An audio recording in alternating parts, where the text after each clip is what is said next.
What did you play? I played the good deck, Trickstar Sky Strikers. What was your score? I went X3 run.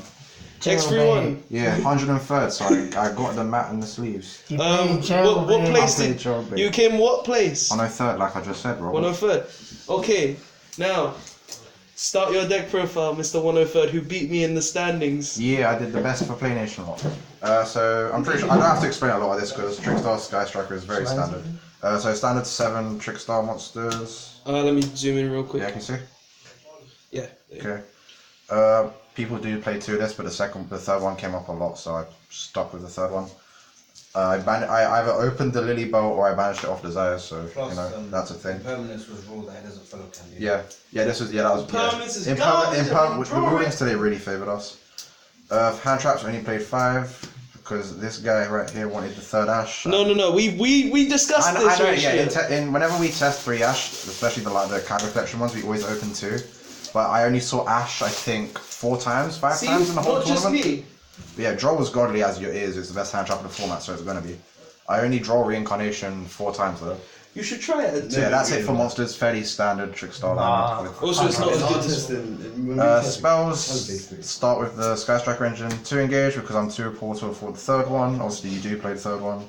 3 Hornet drones, easily best card, even if it comes up, but it gets your engine going. And then you just play the one-offs, the Afterburner, Jamming Waves, and Water. These 2 never came up. Afterburner came up a lot. You just kill the Lycris in the middle and just OTK them. Power spells, obviously, you have Light Stage, Godly, Terraforming, Godly, Cool by the Grave, Godly. Just stops the Ash so that when you can reincarnation draw them in the next turn, they can't chain Ash to the reincarnation. Hey. Best card in deck in theory, Scapegoat. I saw it very little, to be honest. But obviously when you do see it, the card's clutch and you win the game, so it's fine. played commons. Now for the actual best card in the deck, meaning triple shared rights. This in my opinion, garbage main deck card. Explain it fully. Rob thinks it's garbage because it's something you're only supposed to side in for certain decks. But because Rob is bad. Yeah, Robert is bad and he plays Altergeist. So Screw you all. I turned up to the event only caring about the mirror, and I ended up facing a lot of decks of such. There was a lot of True Draco there, so this card just acts like Maxi in this current format. You flick it and they're either forced to give you enough cards to win the game or they pass their turn. And if they even push through, you just draw them after 3. Yeah, if you can push through it, give you the cards you want, you just draw them. Like I won a game because I had set reincarnation pass with this and drew the draw of the Shed Rise and reincarnation held them for like 8. Jesus. 2 desires because you don't play 3, you always play 3, you draw the other one off the activation. Upstart, I know right, Upstart in a 42 card deck sounds pretty terrible, but you want the spells in the grave. Yeah, 42 main. Play Upstart for 42 because you just want spells in grave and this doesn't make a difference. You always play 42. Yeah, desires I always play 42, that's just my go by. That's a must. So Upstart's fine. Hardy drew it, and then 4 traps, 2 reincarnation. I really wish I cut the 3rd one last minute. Came up so often, I always banished 1 off desires and then used the 2nd one turn 1. 2 Storm Duster, the last 2 cards. Whew. This is a card that in theory is amazing, but in all my mirror matches they always played around this. They would always hit this first with the light stage and it's just dead. Yeah, that's it. 42 card main deck. Is there anything in there you would change, like proper? Yeah, I would put back in the 3rd reincarnation for the most part. Another reasoning for Heavy Storm Duster is that if they play around the reincarnation, they will set their best cards they want to keep first. The Heavy Storm Duster thing is just you want to set the best cards. There's also, I'll show you a card in my side that I was debating mainly because every time I resolved a card I won the game. I'll do extra deck first. So the standard Sky Striker engine, doesn't need explaining, it's the best ratio. Link Spiders for Scapegoat, Insulator for Scapegoat. Body Angel doesn't really come up, you can probably cut it if you just want to find space for like a Sayu. I don't play Sayu because I can't find space. If you have space for Sayu, this is the first thing to go. But this can sometimes be overstuffed, but if you need to remove stuff from board and simplify games, they just make like the Nightmare stuff and make Unicorn, etc. Then Nightmare package. Goblin Ready ever came up.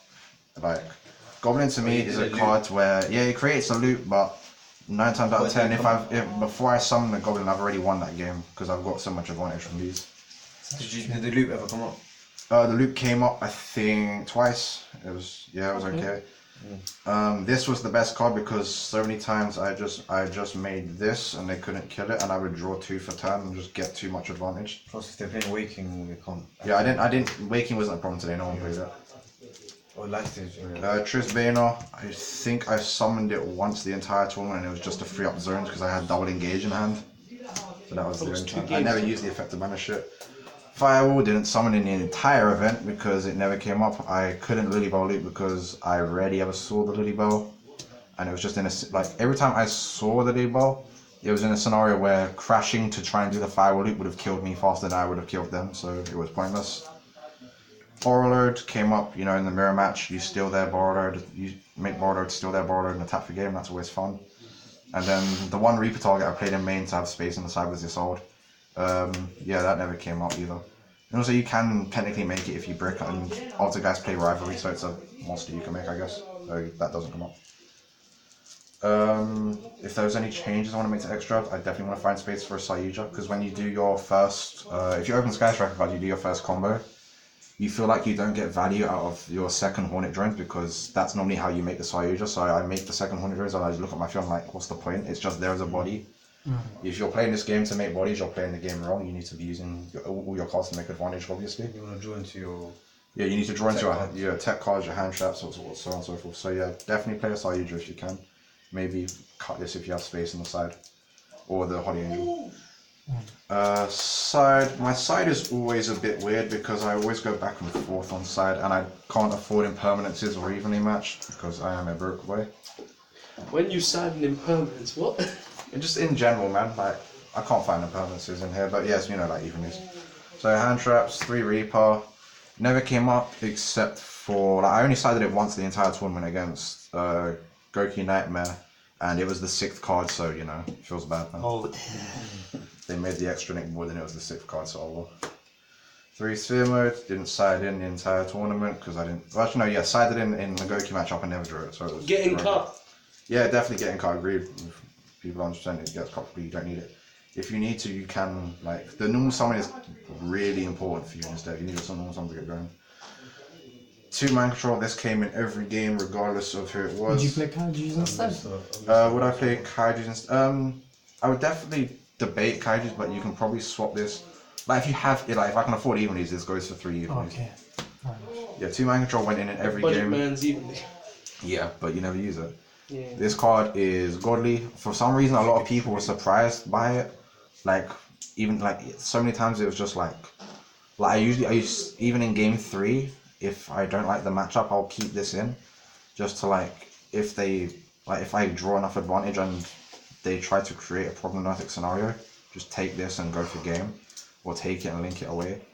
But I think like 4 times this was a bluff that they hit with the light stage, and I ended up winning because they just sniped the wrong thing. 3 red reboot. This card was in theory this card's amazing. It's a necessary evil. It's a necessary evil, but like in actuality it was garbage. The only time I sided it in was the like round 6 or round 7, which I lost to Border Patrol because the guy had the wiretap, obviously. And the last 2 cards, the reason I won like 3 games was double man crush. This is what. Yeah, I know, right, Chris? Yeah, double man crush. This is what I want to put into main because the 2 main scenarios this came up with. It was in the perfect time. Yeah, I know. In the mirror, the guy had game on board. Had this set. He bounced the Lily Bow to hand to try and hit me for game. I flipped this over. He lost the Lily Bow. I OTK'd him next turn. So that was very important. And then second to last round of Swiss, so round 9. The guy had no cards in hand and was basically top decking. No, so he had 1 card in hand, no cards in field, drew for turn. I had a dead Candina in hand because I opened double Candina and had like only light stages left in deck. I blind flipped this in standby phase called rematch, and his hand was double rematch, and I just won. It was phenomenal because like at that point you don't care. The only card if they can top deck, like if you out advantage Goki, the only card in theory they can top deck to gain advantage mid to late game is an Ibli or rematch. Or soul charge, yeah, but if it's soul charge, they're not going to be able to attack me. That's So true. I can try and deal with it from then. So yeah, that's the deck profile for an actual tournament report. I'm sure you guys have heard this enough by now, but we as a community absolutely hate the new time rules because at big events it doesn't change anything. 2 hour rounds. Yeah, tournament was meant to start at 12, started actually I think at around just before After. 1. No, it started just before 1. Wasn't it 1:30? No, it Swear was it just... was 1:30. No, I'm I sure it remember. was 1:30. I remember. It was 12, it was like 12:50. Yeah, and but we were looking at, like, in theory, if it's a 40-minute round, our day should have finished at 8 after 8 rounds. We only managed to play 7 rounds and we left at like 11 p.m. And then we had to be back at the venue. And then they 9:30. expect us to be back at like 7 a.m. to have to wake up at like 7 a.m. the next morning to play. It's absolutely awful. You guys know that the time rules need to... Yeah. We know Konami won't do anything about it, but it needs to go back to... You know it's bad because our old time rules were terrible, but when you're asking to go back to that way, you know there's a problem. Yeah. Tournament report in terms of matchups. Round 1, I played against Draco Demise. Game 1, he absolutely bricked. He opened Erupt and 4 monsters. He chose to... he opened Pot of Desires and 4 monsters. He played Desires, he passed, I killed him. Game 2 was a blowout, he opened Godly. Game 3 was a blowout, I opened Godly. Round 2 was actually really interesting match. The guy was playing Trickstar Windwitch. He didn't have the Skyscraper engine, but I really struggled to get over the Crystal Wing at first because I have to force the bait and then make a unicorn afterwards. But I managed to get to a board state where I just made a Borrowload, took it and killed him, and then he bricked game 2, unfortunately. Round 3 was my first mirror match. I played against Connor. I'm sure people know that Connor is a very good player. If you've seen, he's top 4 today. So yeah, Connor Zhao, he knows a lot more about the deck than I do. He kind of taught me a few things about the deck. He taught me about timings and stuff. So yeah, obviously he swept me aside 2-0. I was fine with that. I moved on. I had a solid tiebreaker. Round 4, let's have a look. Who was round 4? Round 4 was a win. I think round 4 was I played 2 mirrors in a row. Yeah, put the best card there. Round 4 Made this a free in August. Yeah, I know. Round 4 was another mirror. That was I think the guy he didn't brick both games. It was just I won dice roll, and then just blow up from there. I opened standard hands. Round 5, I lost. This was the annoying border patrol player who had a terrible tiebreaker and was just like, those players that turn up to events just like, I'm not here to top. I'm here to make sure you don't top kind of players. Those players are always fun to see at nationals. He had the response for everything. Both games, his sets were either anti-spell mistake, wire attack, bottomless, torrential, ring of destruction, or just only of those. Oh dear. He opened anti-spell mistake, the border stun guy. He would open border set 4 pass and flip anti-spell and standby. If I had a response, he would chain mistake on resolution. That's ridiculous. Yeah. Round 6 was my first Altergeist matchup. The guy didn't really know a lot about the game, so it was just blowout.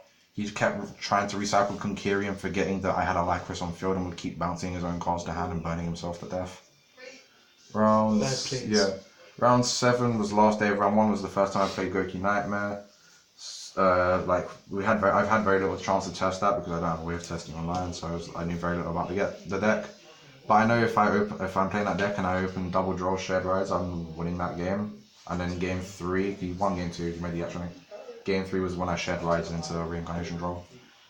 And then day 2, what was day 2? I started out with another Goki Nightmare. He knew a lot more about the deck. He was a lot more confident. But I opened the nuts game 1 and 3 as you do standardly, because the deck's busted. But yeah, he was like, by game 3 we had played 4 turns total because I opened the nuts game 1, he opened the nuts game 2, and then it was just back and forth game 3 to grind. And then second last round for day 2 was a mirror that I lost because I lost dice roll, and I bricked, I believe. Yeah, I bricked both games, and he opened scapegoat both games, so I'm not winning that. And last round, which is arguably the most annoying round, was a guy who had 4 draws, was playing Zephyr. He was doing the bare minimum to slow play. I didn't really care. I was happy with. I knew I was guaranteed to get my mat. I was running on low sleep. I didn't really care. I wanted the day to be done because Konami events are poorly organized. So yeah, we ended up playing to a draw in that, which was his 4th draw and my 1st draw of the event somehow. Yeah, I probably could have won that game. He was literally he was grinding out to time and then trying to find a way to search as much as possible to make Cowboy. It's bad when your deck's goal is make Cowboy and win in time. Yeah, we won't talk about people like that in this game. You know what needs to happen to them. Burn in hell! Yeah. So yeah, overall, so this was my first nationals. I think big Yu-Gi-Oh! Events in general are a great experience for the people you meet and the matchups you get and the testing and real life testing you get. But the events are just always structured and run so poorly that you just, by the end of it, you're so glad it's done. You just get to sleep and chill. But yeah, I don't think any changes. Yeah, you've seen my deck. It's all good. Shout outs I want to make. Huge shout out to all you guys here for helping me test the deck for the past 2 weeks. You're welcome. You helped me. All those rogue matchups you had to test against. All the rogue. Huge shout out to Yassine for being the only other guy that has the deck, and we tested the mirror for forever. And then specific shout outs to my mates Kyle for lending me the entire Trickstar deck. Otherwise, I'd probably be stuck playing Padio. Shout out Kyle Yeah. for beating me in Shout out Carl for lending me Kyle, you know that Kyle? Shit. Goblin. Yeah. for Shout out to additional- Frankie for lending me the entire Shout out Nightmare Kyle Engine. again for opening Secret Village. Yeah, shout out to Fabio for lending me Ashes because Ashes are godly, but my bank account isn't. So, and then shout out to Morgan for lending me Borrowed because the deck needs Borrowed. But yeah, thanks for watching, guys. Hope you enjoyed the deck profile. If you have any suggestions or any possible ways on how to, hope this deck dies because deck shouldn't be in the game. Or if you want to just sit in the comments and ramble about how Konami's time issues are garbage, we'll be more than happy. So yeah, thanks for watching, guys.